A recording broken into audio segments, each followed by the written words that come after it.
मृत्यु के देवता ने अपने एक दूत को भेजा पृथ्वी पर। एक स्त्री मर गई थी, उसकी आत्मा को लाना था। देवदूत आया, लेकिन चिंता में पड़ गया, क्योंकि 3 छोटी छोटी लड़कियां जुड़वां, एक अभी भी उस मृत स्त्री से लगी है।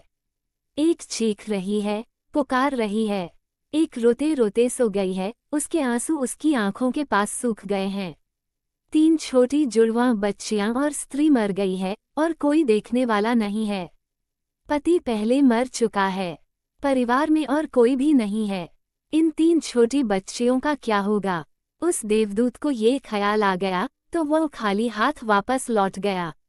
उसने जाकर अपने प्रधान को कहा कि मैं न ला सका, मुझे क्षमा करें, लेकिन आपको स्थिति का पता ही नहीं है। 3 जुड़वां बच्चियां हैं, छोटी छोटी, दूध पीती। एक अभी भी मृत से लगी है, एक रोते रोते सो गई है, दूसरी अभी चीख पुकार रही है। हृदय मेरा ला न सका। क्या यह नहीं हो सकता कि इस स्त्री को कुछ दिन और जीवन के दे दिए जाएं? कम से कम लड़कियां थोड़ी बड़ी हो जाएं, और कोई देखने वाला नहीं है। मृत्यु के देवता ने कहा, तो तुम फिर समझदार हो गया, उससे ज्यादा, जिसकी मर्जी से मौत होती है, जिसकी मर्जी से जीवन होता है। तो तुमने पहला पाप कर दिया, और इसकी तुझे सजा मिलेगी। और सजा यह है कि तुझे पृथ्वी पर चले जाना पड़ेगा, और जब तक तुम 3 बार न हंस लेगा अपनी मूर्खता पर, तब तक वापस न आ सकेगा। इसे थोड़ा समझना। 3 बार न हंस लेगा अपनी मूर्खता पर, क्योंकि दूसरे की मूर्खता पर तो अहंकार हंसता है। जब तुम अपनी मूर्खता पर हंसते हो तब अहंकार टूटता है। देवदूत को लगा नहीं, वह राजी हो गया दंड भोगने को, लेकिन फिर भी उसे लगा कि सही तो मैं ही हूँ, और हंसने का मौका कैसे आएगा। उसे विदेश की जमीन पर फेंक दिया गया। एक जूता कारीगर सर्दियों के दिन करीब आ रहे थे और बच्चों के लिए कोट और कंबल खरीदने शहर गया था, कुछ रुपए इकट्ठे करके। जब वह शहर जा रहा था तो उसने राह के किनारे एक नंगे आदमी को पड़े हुए ठिठुरते हुए देखा। ये नंगा आदमी वही देवदूत है जो पृथ्वी पर फेंक दिया गया था। उस कारीगर को दया आ गई, और बजाय अपने बच्चों के लिए कपड़े खरीदने के, उसने इस आदमी के लिए कंबल और कपड़े खरीद लिए। इस आदमी को कुछ खाने पीने को भी न था, घर भी न था, छप्पर भी न था जहां रुक सके। तो कारीगर ने कहा कि अब तुम मेरे साथ ही आ जाओ, लेकिन अगर मेरी पत्नी नाराज हो, जो कि वह निश्चित होगी, क्योंकि बच्चों के लिए कपड़े खरीदने लाया था, वह पैसे तो खर्च हो गए, वह अगर नाराज हो, चिल्लाए, तो तुम परेशान मत होना, थोड़े दिन में सब ठीक हो जाएगा। उस देवदूत को लेकर कारीगर घर लौटा। न तो कारीगर को पता है कि देवदूत घर में आ रहा है, न पत्नी को पता है। जैसे ही देवदूत को लेकर कारीगर घर में पहुंचा, पत्नी एकदम पागल हो गई, बहुत नाराज हुई, बहुत चीखी चिल्लाई, और देवदूत पहली दफा हंसा। कारीगर ने उससे कहा, हंसते हो, बात क्या है? उसने कहा, मैं जब 3 बार हंस लूंगा तब बता दूंगा। देवदूत हंसा पहली बार, क्योंकि उसने देखा कि इस पत्नी को पता ही नहीं है कि कारीगर देवदूत को घर में ले आया है, जिसके आते ही घर में हजारों खुशियां आ जाएंगी। लेकिन आदमी देख ही कितनी दूर तक सकता है। पत्नी तो इतना ही देख पा रही है कि एक कंबल और बच्चों के पकड़े नहीं बचे। जो खो गया है वह देख पा रही है, जो मिला है उसका उसे अंदाज ही नहीं है। मुफ्त घर में देवदूत आ गया है। जल्दी ही, क्योंकि वह देवदूत था, 7 दिन में ही उसने जूता कारीगर का सब काम सीख लिया, और उसके जूते इतने प्रसिद्ध हो गए कि कारीगर महीनों के भीतर धनी होने लगा। आधा साल होते होते तो उसकी ख्याति सारे लोक में पहुंच गई कि उस जैसा जूते बनाने वाला कोई भी नहीं, क्योंकि वह जूते देवदूत बनाता था।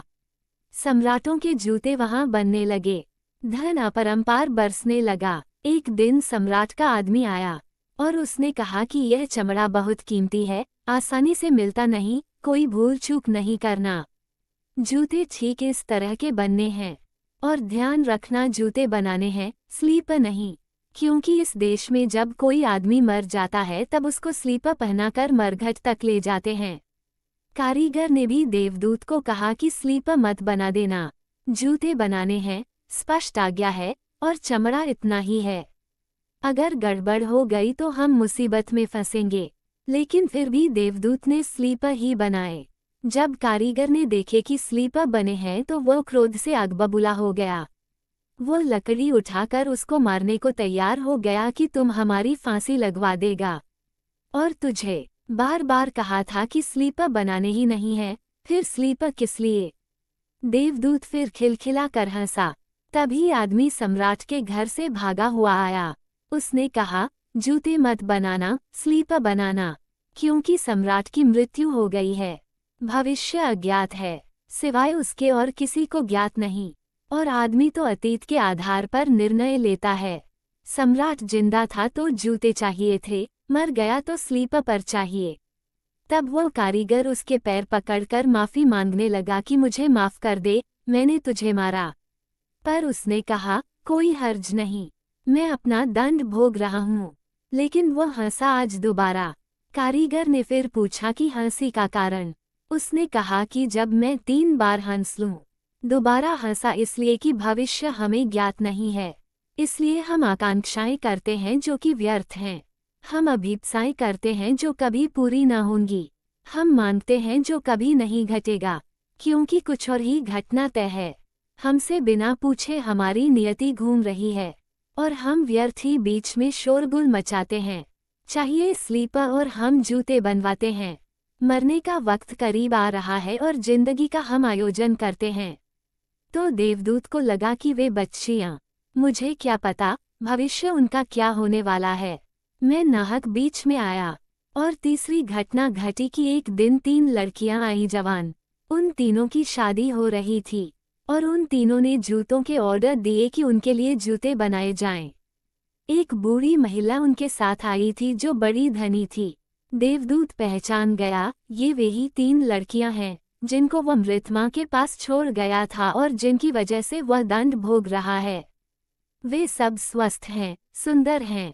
उसने पूछा कि क्या हुआ, ये बूढ़ी औरत कौन है?